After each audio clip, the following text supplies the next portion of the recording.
Друзья, всем привет! Идет третий день большой войны. Россия напала на Украину. Третьи сутки острого противостояния. Мы все в Киеве, тута, держимся, помогаем чем можем. Сразу скажу, что всего я не буду озвучивать, потому что есть определенные стратегические моменты, которые никому знать не надо. Но поверьте, мы делаем все, что в наших силах. Решил сделать небольшое включение, потому что, как вы поняли, выпуск основных влогов мы сейчас приостанавливаем. В данных условиях это никому не надо. Такая ситуация. Но решил выйти на связь, чтобы не терять ниточку связи с вами. Курсануть, что мы живы, здоровы. Надеюсь, вы также. Братья украинцы, держитесь, мы победим. Извините, что снимаю на вот эту вертикальную камеру, мне так удобнее, просто непривычно снимать самого себя, я реально не привык это делать, я так хотя бы вижу себя, хотя бы так удобнее. Ложимся спать мы теперь вот так.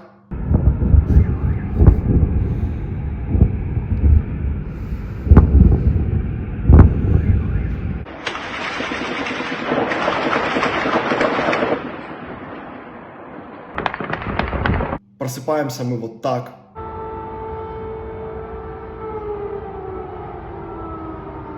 Доброе утро, Киев. Просто я в шоке.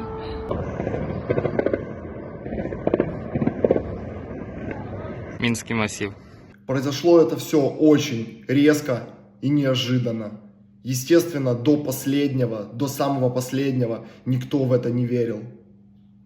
Все думали, что пронесет. Это коснется любого, но не меня. Так что, друзья, третий день Украина в огне, Киев в огне. Россия варварски, вероломно просто напала на нас со спины, когтями своими паршивыми вцепилась. Но ничего у нее не получится. За нами правда, это наша земля, и мы победим. Друзья, я вам сразу скажу, что идет бомбежка, идут авиационные удары, но я лично ни в какие убежища не спускаюсь, ни в какое метро не спускаюсь, я нахожусь тупо в своей квартире. И выглядит это приблизительно вот так. Смотрите, вот эта спальня с закрытыми окнами. Многие люди сейчас изолентой кресты на окна вешают. Но у меня, благо, есть вот эти ролеты, которые, в принципе, выполняют защитную функцию. Если что, взрыв произойдет, от осколков это защитит. Короче, вот это спальное место. И в случае чего, 2 секунды я оказываюсь в коридоре. Как мы знаем, вот эта несущая конструкция возле входных дверей является самой крепкой, самой надежной. И здесь у меня сложено, вот это третьи сутки уже лежит, так называемый горячий чемоданчик. То есть это вещи, с которыми я могу покинуть свою квартиру навсегда. Собственно, рюкзак, сумочка и быстрый набор одежды. По сути, вообще самое главное это 3 момента. Мобильный телефон, документы, деньги. По сути, все. Благо, что зима закончилась, морозы ушли, и нет нужды, по крайней мере, в каких-то дополнительных тряпках, в громоздких куртках. Поэтому вот это минимальное. Я это собрал буквально за 20 минут. То есть в случае чего, если происходит какой-то замес, я просто петляю сюда. Как я уже сказал, возле несущей конструкции самая надежная точка, потому что тут вот эти несущие стены. И, короче, все. Двери, выход. Там 2 пожарные лестницы, лифты, если что. Вот такие дела.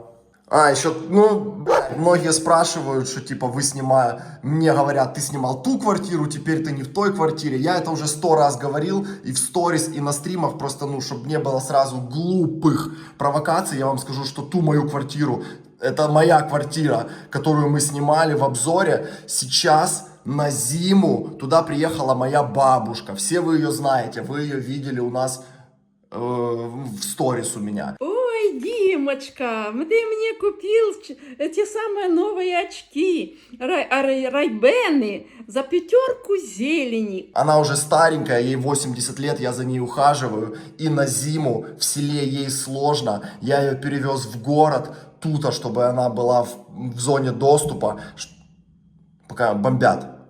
Слышали, пока я снимаю, идет удары. Ну, мы уже к этому привыкли. 3 сутки уже привыкли. Первые сутки были максимально напряжные. И на зиму, на 3-4 месяца я снял сейчас вот это жилье. Поэтому сейчас я здесь пребываю. А так-то то моя хата, я там. Временно здесь. Вот пока я снимал, вы слышали звук удара, началась воздушная тревога. Слушайте. Услышите, не? Одиночный звук воздушной тревоги прозвучал и успокоился. Ну, к воздушным тревогам мы уже привыкли, а я не совсем понимаю, по какой логике они работают. Воздушная тревога включается буквально каждые 20-30 минут. В принципе, я лично уже перестал на них реагировать. Я вообще особо на них изначально не реагировал. Ну, короче. Полетели в город, покажу вам, какая ситуация в городе. Смотрите, друзья, вот прямо сейчас произошла воздушная тревога. И вход в метро закрыт гермодверями. Там внутри сейчас находятся люди. Но сейчас туда пройти нельзя, потому что сработала тревога. И вот закрылось полностью все. Видишь, и все. Стучи, не стучи, все там заперто. Закрыто со всех сторон. Это ж сработала тревога, они закрылись. Вы хотели спрятаться? Не, я хотел выйти на ту сторону. Что скажете вообще про ситуацию, про текущую? Ну, что я могу сказать? Конечно, обидно, що наші так називаємо браття старші і напали, і тепер кров проливається. Я служив у Владивостокі. Да. Да. Ну, а так, звісно, хотілося б, щоб ви молоденькі люди, і в мене 2 дочки і 2 внука. Один 30 років, а другому 15. Зять, ну, хоч щоб ви пожили, ну, нормально ж можна пожити. Как вообще, вам как страшно вообще? Ви знаєте, я 2 інфаркта переніс і стени.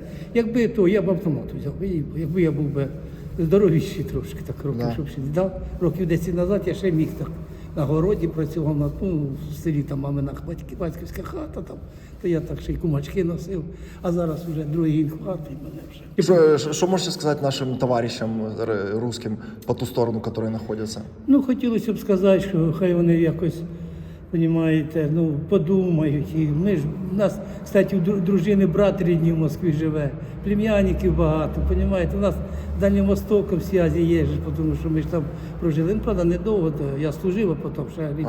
Звісно, хотіли, уважаємо русські хлопці і дівчатка, ми ж з вами общалися і кохалися. Кстати, в мене жінка наполовину батько русський, а мама українка. У нас же ці зв'язки, все в нас воно. Все, спасибо вам большое. Спасибо Держитесь, вам. мы обязательно победим, бо за нами правда, это наша земля. Конечно, дав би Бог, тільки я буду молитися за Все, вас. спасибо, Вам держитесь. спасибо.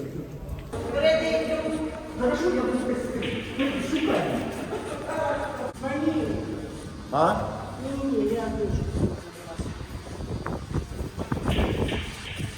Я иду в метро аккуратно, снимаю, стараюсь, чтобы никого не раздражать, потому что люди на нервах, на взводе, чтобы лишний раз, конечно, никого не нервировать. А вот эти кадры я снимал вчера вечером. Здесь вы видите, в каких условиях находятся люди, сидят кто на чем попало, кто-то на картонке, кто-то на одеялах, с детьми, с собаками, с канарейками в клетках. Скажу отдельно, что никакого секрета в этих кадрах нет. Все украинские телеканалы уже показали съемки и репортажи со станции киевского метро, поэтому абсолютно открытая информация. Я показываю только для того, чтобы донести до всего цивилизованного мира, какой ужас у нас происходит из-за этого варварского вторжения. Вы видели, чем закончилась, ну, слышали вы или нет, чем закончилась съемка в метро? Там просто 2 женщины подняли кипиш, говорят, не снимай, это провокатор, милиция. Ну, люди сейчас на нервах, на взводе, их можно понять. Я так чуть-чуть чисто подснял вам показать, но опять же таки, я не показываю никаких стратегических секретных моментов. Все съемки со станции метро в огромном количестве вы можете найти на официальных национальных телеканалах Украины. В этом никакого секрета нет. Я еду по городу, есть блокпосты, есть военные позиции. Я ничего не фиксирую, ничего не показываю. Я вам просто минимально пытаюсь передать атмосферу в Киеве. Вон, кстати, посмотрите, какие пробки на заправке. Это за горючкой. И это, пацаны, уже попустилось все, потому что третий день большой войны. В первый день, конечно, был максимальный. Очереди были по 100, по 200 машин за горючкой. Я вам скажу, что самый напряжный был первый день. Самый напряжный, когда это началось в 5 утра. В 5 утра начали маячить мне. Телефон начал разрываться со всех сторон просто.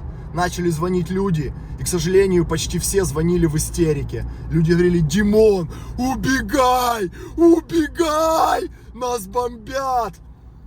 И реально я увидел, как люди посходили с ума, в прямом смысле этого слова. Первую ночь мы вообще не спали, вторую ночь мне удалось поспать часик-полтора. Сегодня третья ночь, но я лично уже адаптировался, у меня был полноценный сон, полностью нормальный. Это очереди в магазины. Работает где-то 1-2 магазина на район. Посмотрите, полностью пустые дороги, постапокалипсис. Когда-то, даже в коронавирус и близко такого не было, посмотрите. Это действительно тревожно. Зона отчуждения.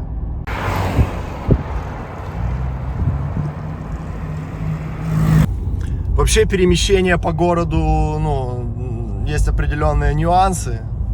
Останавливают военные, проверяют документы. Я не все снимаю, что происходит. В общем, контроль серьезный в Киеве. Съемка не приветствуется, люди все на нервах, на взводе, на это реагируют агрессивно. Их можно понять, это тоже правильно. Куча военной техники, много полиции. Кстати, ввели в Киеве комендантский час. Город вообще полностью пустой. Кстати, в городе очень много тихарей, очень много паскуд, которых уже ловят и которым уже накручивают уши, их дрянные сволочи. Которые делают здесь свои поганые метки, всякие диверсионные, мелкие крысиные свои проделывают штучки, чтобы вас перекосать. Пацаны, я стараюсь держать себя в руках, не давать волю эмоциям. Вы можете понять, что эмоций много. Это наш дом, это наша родная земля.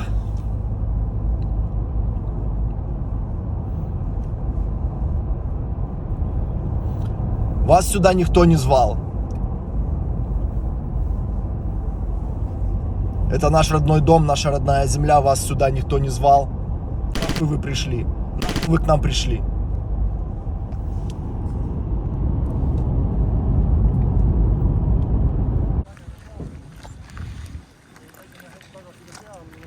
Киев, доброе утро.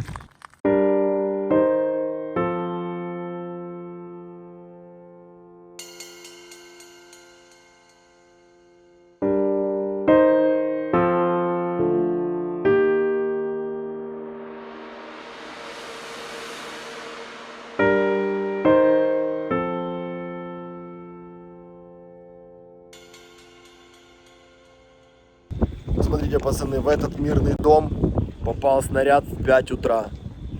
Прилетело. Буквально, мы все вздрогнули. Мы услышали у себя дома этот взрыв.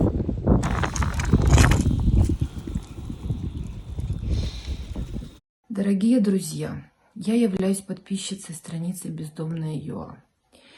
Благодаря рекомендациям этого человека, который очень подробно рассказал, что при бомбежках самое безопасное место – это находиться между несущими стенами, в коридорах, в других пространствах, может быть, возле лифта. Сегодня мы выжили. Мы живем по проспекту Лобановского, 6А, на 21 этаже. Вы все знаете, что там был взрыв. И в момент взрыва мы с ребенком находились где? В коридоре, в квартире. И это спасло нам жизнь. Люди прошу вас, не паникуйте и находитесь в безопасных пространствах. И это реально спасает жизнь. Спасибо, бездомная ЮА.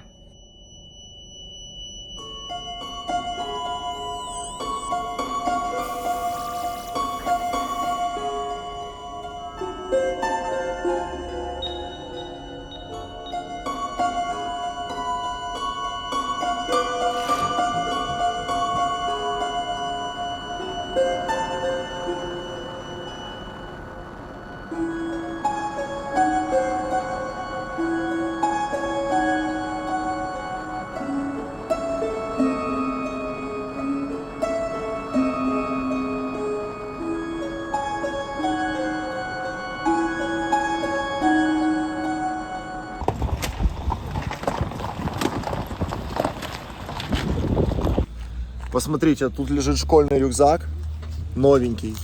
Его только купили, еще даже не успели снять бирку. Ребенку купили, чтобы в школу ходил.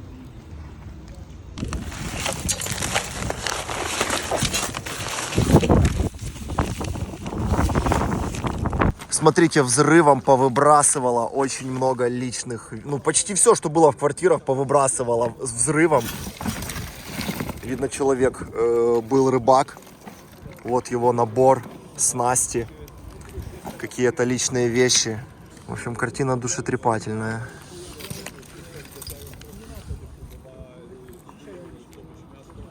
Смотрите, вот эта машина стояла прямо под окном. И вот по ней полетели осколки. И вот что самое страшное, полностью расфигачило здесь всю движуху. Конечно, в такой ситуации самое жесткое остаться без личного транспорта. Гей, українці, брати мої, не діждетесь волі від панів. Скидайте з себе в богедронтя, та гніву запаліть багаття, бо ви ж онуки славних козаків. Васик! Так, друзья, приехал в гости по Линве. Полинва, приветики от подписчиков. Полинва на базе сидит. Подписчики, здравствуйте. Как настрой духа боевой? Как вообще наснага казаческая? Ну, если я сейчас буду улыбаться, то это, конечно, только защитная реакция. Я в шоке. В шоке, в таком даже немного в ступоре. Потому что, не знаю, потому что это все не очень сильно неожиданно. И страшно, что оно все затянется, что оно так быстро не закончится. Страшно привыкнуть к этому всему. Поэтому единственное, что я делаю, это мы держимся вместе с семьей, мы максимально готовы, собраны в случае чего покидать жилой свой дом.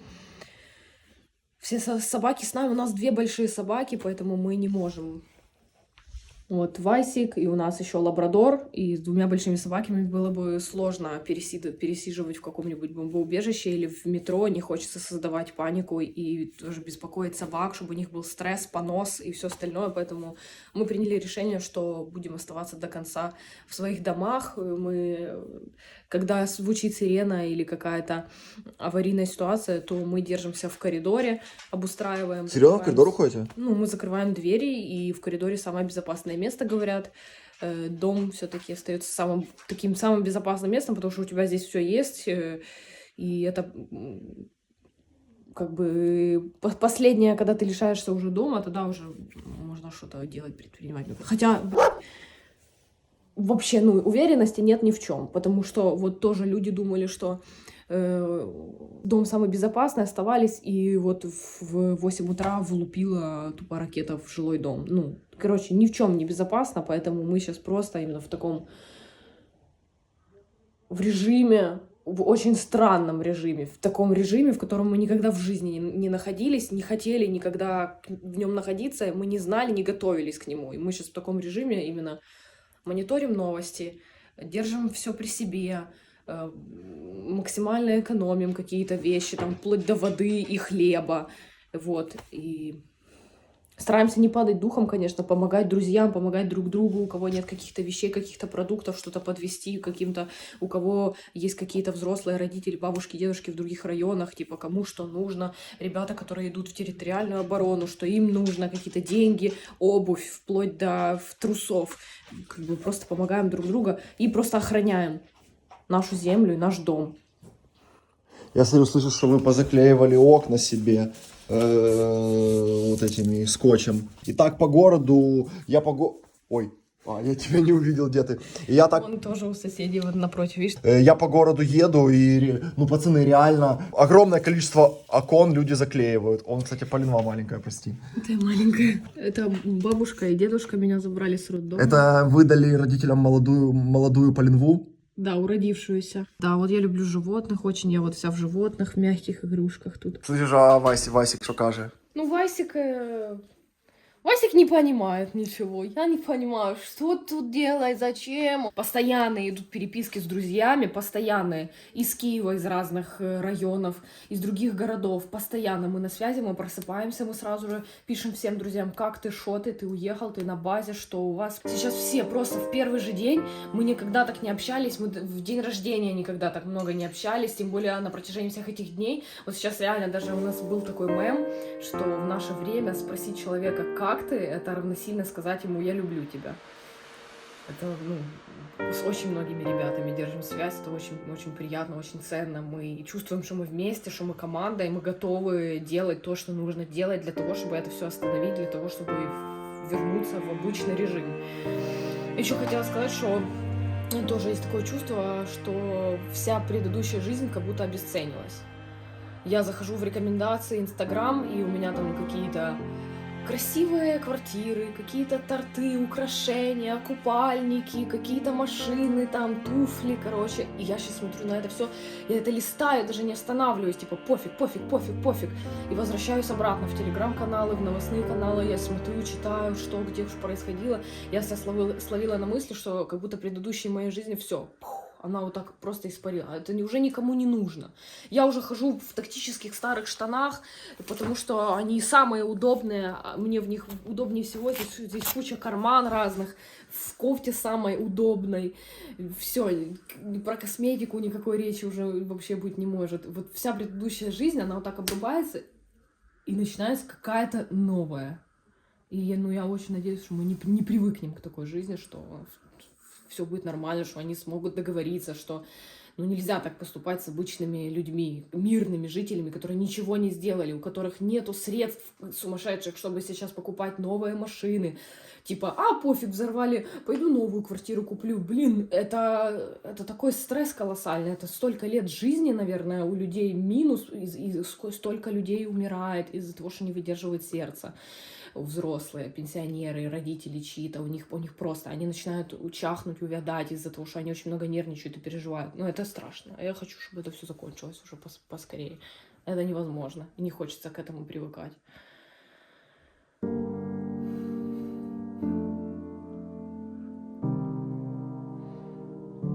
Ой, тут покалывать мою лялечку. Я не понимаю, это происходит. Я не понимаю. Я понимаю, мама, тут ты сидишь, не переодевайся. Что ты вот так вот сидишь постоянно?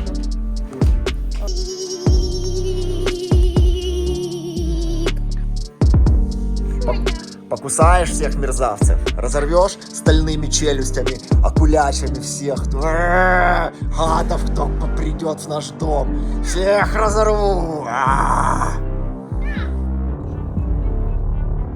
Что-то ёбнуло, короче.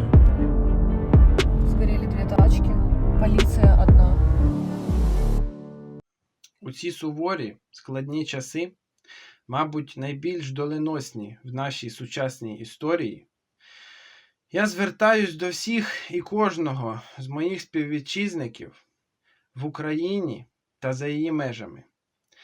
Я звертаюсь, сповнений глибоким почуттям єдності, до кожного з вас, неначе перетнув поріг вашої оселі та говорю з кожним особисто. Вже вдруге наше мирне життя порушує війна. Знову і знову ми намагалися прийти до мирного рішення конфлікту, подолавши протиріччя між нашим народом і тими, хто тепер став нашим ворогом. Але всі зусилля виявилися марними. Нас було втягнуто у серйозний конфлікт. І наші принципи зобов'язали нас прийняти кинутий виклик. Бо перемога цього зла, яке, якби поширилося країною, стала би фатальною для нашого суверенітету та нашої незалежності. Це зло не виправдовується ніякою ідеєю.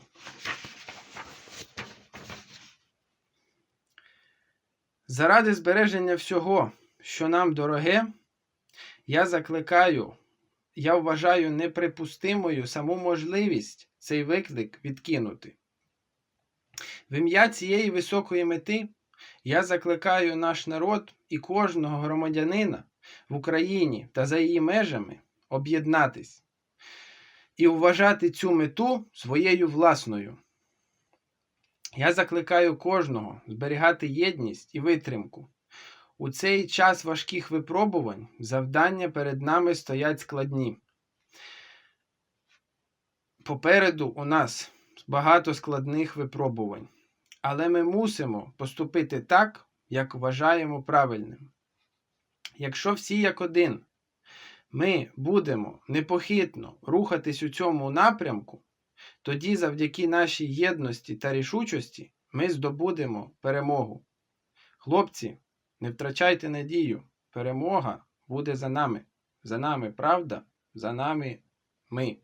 Наші принципи, наші ідеї, наша державність, суверенітет та наша незалежність. Відстоюємо її гідно, поважаємо одне одного, об'єднуємося та разом ми переможемо. С нами все хорошо, мы у себя дома держимся со своими семьями. Не поддавайтесь панике, оставайтесь крепкими, как этот дом. Мы прорвемся, мы справимся. Все будет хорошо. Самая главная у нас опасность — это паника. Не паникуйте, все хорошо, мы прорвемся. Всем привет, ребята. У нас началась война, на нас напал сосед. Сохраняйте спокойствие, мы на своей земле, мы выстоим и победим. Так, друзья, сейчас закинем денежки на Збройні Сили України. Это те деньги, которые вы накидали на стриме, за что вам низкий поклон.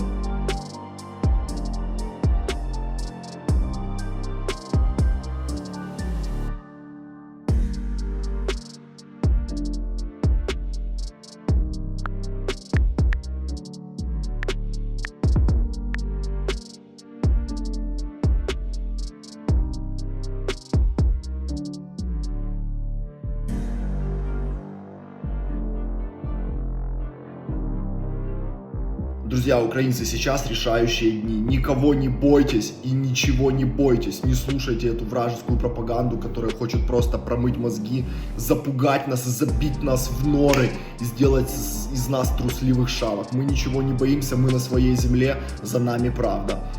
Дни этой системы сочтены. То, что эта дура напала на нас, она сама завязала себе петлю на шее. Друзья, сплочайтесь, объединяйтесь. Ни капли страха не должно быть в вас, потому что за нами правда, этим все сказано.